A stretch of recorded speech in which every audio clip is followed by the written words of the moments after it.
Assalamualaikum warahmatullahi wabarakatuh. Pertempuran Jatu al-Rika adalah pertempuran antara pihak Muslim dengan Bani Muharib, Bani Salabah, dan Bani Khatafan di sebuah daerah berdekatan dengan Najd. Peperangan ini telah dimenangi oleh pihak Arab Muslim. Kisah pertempuran ini juga disebut sebagai Perang Bani Anmar.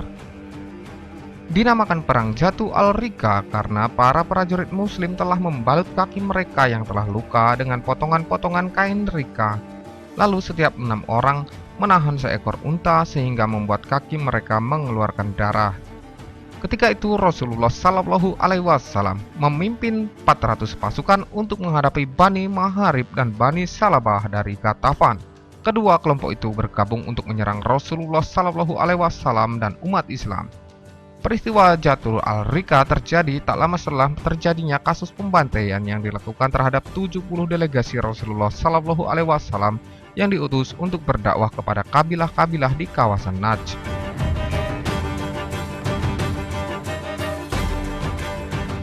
Kekalahan kaum Ghatafan di Khaybar tidak menyurutkan mereka. Orang-orang Ghatafan ini malah bertekad menyerang Madinah. Saat mengetahui rencana mereka, Rasulullah Shallallahu Alaihi Wasallam keluar menyambut mereka dengan langsung memimpin sendiri pasukan kaum muslimin. Beliau tidak ingin hanya duduk menunggu, membiarkan orang-orang ini menyangka bahwa umat Islam takut berhadapan langsung dengan Ghatafan. Beliau tidak biarkan moral pasukan Ghatafan terus berkibar dengan cara menjemput mereka langsung di pemukiman mereka. Rasulullah memimpin pasukan menempuh jarak perjalanan beberapa malam. Siang malam beliau dan para sahabatnya menerobos masuk ke pedalaman padang pasir. Umat Islam mengalami berbagai kesulitan. Jumlah unta yang tersedia untuk mengangkut pasukan ke medan jihad amat terbatas.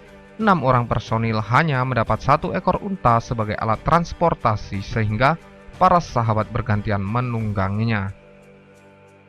Pasukan tentara Muslim harus berjalan di atas bebatuan tajam dan terjal. Kaum muslimin dengan penuh keyakinan dan kesabaran melalui padang pasir yang panas. Alas kaki yang mereka gunakan hancur. Banyak di antara para sahabat yang kakinya terluka. Para sahabat Nabi menempuh suatu perjalanan hingga kuku-kuku kaki mereka lepas. Untuk mengurangi rasa sakit, mereka merobek kain dan membalutkannya pada alas kaki. Tetapi mereka tidak mengeluh betapa capeknya badan, betapa perihnya luka, tapi jiwa mereka tidak bosan. Semangat mereka tak mengendur menemani kekasih mereka Rasulullah Shallallahu Alaihi Wasallam. Setelah menempuh perjalanan yang panjang, pasukan Islam akhirnya bertemu dengan tentara musuh di sebuah wadi atau lembah bernama Nahal. Kedatangan tentara Islam membuat musuh kaget. Niat mereka untuk menyerang Madinah telah didahului pasukan tentara Islam. Tidak ada yang berani menghadapi pasukan kaum muslimin padahal jumlah mereka sedikit. Tenaga mereka telah terkuras karena jauh dan beratnya perjalanan. Luka-luka yang mereka alami melemahkan fisik, sedangkan orang-orang Ghatafan berada di kampungnya sendiri. Daerahnya mereka kenal.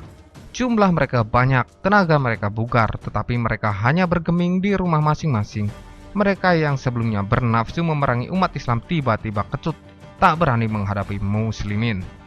Pasukan dari Bani Muharib dan Salabah tak melakukan serangan. Mereka justru menjaga jarak dari pasukan tentara Muslim. Mereka bertahan dalam benteng pertahanan. Mereka diliputi oleh rasa takut.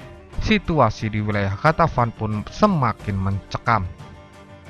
Keberanian dan tekad membaca untuk membela agama Allah yang ada dalam setiap tentara Islam membuat pasukan musuh mundur. Mereka kemudian meninggalkan Ghatafan. Melihat pasukan musuh ketakutan, Rasulullah Shallallahu Alaihi Wasallam tak memerintahkan pasukannya untuk melakukan pengejaran. Nabi Muhammad Shallallahu Alaihi Wasallam berharap dan berdoa agar mereka mau memeluk Islam. Tentara Islam kembali ke Madinah dengan membawa berita kemenangan. Keberhasilan tentara Islam dalam perang urat sarap melawan Bani Muharib dan Bani Salabah dari Ghatafan pun tersiar.